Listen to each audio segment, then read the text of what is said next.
Hey everyone! I can't even begin to express how relieved I am to finally be making this video. Yes, after a whopping 5 months, I counted, 5 months, I am finally getting to this last entry in the original Commander Keen series. What took me so long? Well, I personally believe in the concept of having a legitimate copy of a game before making a video about it. Problem is, unlike the original 5 games, this 6th entry is not available digitally, and the only way to get it, legally, is tracking down an old floppy disk copy. And the reason for that was the game's newest publisher at the time, FormGen. Because of the agreement made with FormGen, this 6th installment was only available as a separate retail release, instead of the usual shareware model that id Software had followed up to that point. So you can imagine what a pain it was to track down an original copy without having to go the route of yo-ho-ho and a bottle of rum. But that's in the past now, and we are good to go. So without further ado, let's see just how Commander Keen in Aliens Ate My Babysitter holds up today. Released in December of 1991, making this the game's 28th anniversary, Commander Keen in Aliens Ate My Babysitter was a standalone retail release once again developed by id Software, but this time published by FormGen, separating it from what would have been the third in a second trilogy of shareware titles. Despite being called Commander Keen 6, this title was actually in development at the same time as Commander Keen 4, Secret of the Oracle, and before Episode 5, The Armageddon Machine, was even in the works. Because of this, the story in Episode 6 is not actually a continuation of the events in Episode 5, meaning we wouldn't get a follow-up to the cryptic letter that Mortimer had left for Keen, sadly. Though it is still possible that the events in this game take place after 5, it's pretty inconsequential either way. Here's the story that we do get. Billy Blaze's babysitter, Molly McMire, where have we heard that last name before? Calls him in for dinner while he's out working on his wrist computer. Suddenly, a loud noise hits the backyard, and Billy goes to investigate.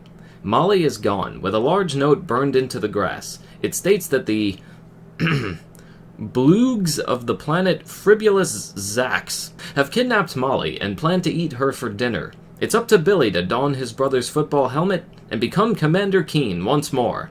The setting of this game is Fribulus Zax, home planet of the Bloogs that kidnapped Molly. It's got an interesting art style to it that definitely makes it stand out from the other Commander Keen games.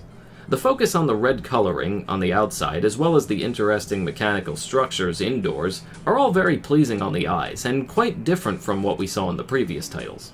While gameplay remains largely the same with your jumping, shooting, using the pogo stick, and grabbing the edge of walls, there were a few small changes made as well, like being able to jump or pogo onto large switches to activate platforms and open doors. You can also shoot downward when in mid-air, though I never found myself using this at any point. The new enemies are also an interesting mix, with strange new foes like the Bloogs themselves, with their big eyes and apparently even bigger appetites, the Fleeks with its large pair or pairs of sunglasses, the No Spike, which will run at you like a rhinoceros when facing your general direction, or the one I love to hate the most, the Gick, which will immediately slide into you the second you appear in its view, giving you very little time to dodge its onslaught. Needless to say, I had to reload many a save file whenever those things were involved. Level design here is another interesting topic. While Episode 4 focused heavily on exploration with larger levels and a wide variety of stage types, and Episode 5 focused more on creative level design with a heavier emphasis on action sequences, Episode 6 feels more like a bridge between the two, which actually fits when you consider its development cycle. The levels are pretty large, with lots of room for exploration, but not quite as large as those seen in Episode 4. And the levels also have plenty of action moments thrown in, though with slightly less intricacies as the ones seen in Episode 5. To me, it felt like this title was taking a best of both worlds approach, and I could easily see this being a favorite among many for that reason alone.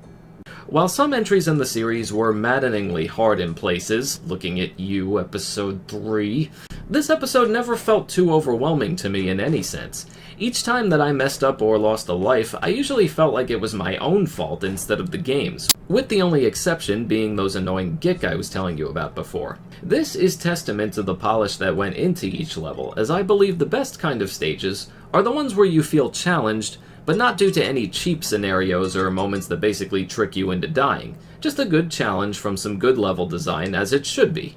I found some of the puzzles to be really creative too. Many of them involved reaching different switches to activate the proper platforms and get you to where you need to go.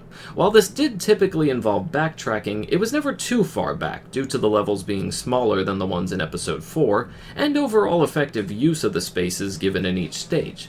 There were also a few little diversions to keep you from progressing too quickly, like the sequence where you have to find a giant sandwich called the Stupendous Sandwich of Chungella 4 to feed a creature called the Grabbiter, which blocks your path.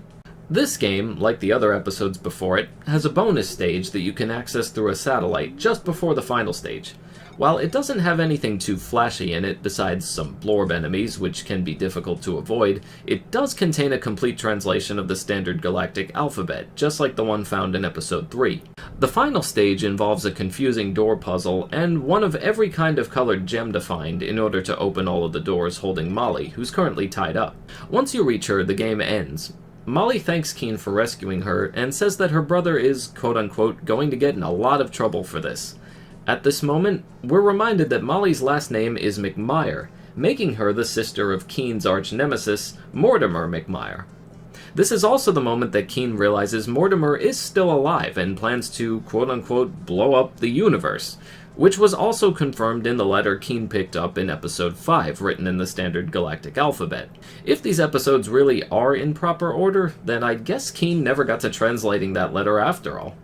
After this, we're given one more bit of text, hyping up an upcoming battle for the universe between Keen and Mortimer.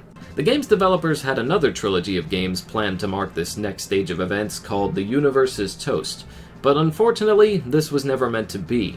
You see, less than a year after Episode 6's release, we'd be receiving another game from id Software, a little game called Wolfenstein 3D, and Wolfenstein 3D Spear of Destiny.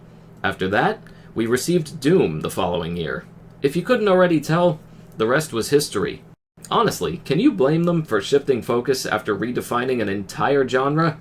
I sure can't. Still, it was a shame we wouldn't get to see how things played out, as the developers were clearly hinting of big things to come. We would get a Game Boy Color game, but it was more a reimagining of the series with elements from all 6 of the main games, but without the original developers behind it. And then there's the mobile game. We don't talk about the mobile game. Tom Hall, one of the game's main developers, has expressed interest in creating a new Commander Keen, but unfortunately does not have the rights to it any longer. They belong with id Software's parent company, ZeniMax, who haven't given Tom much as far as replies go. He even stated in a thread on Reddit that both John and Brenda Romero also reached out to ZeniMax, without much luck.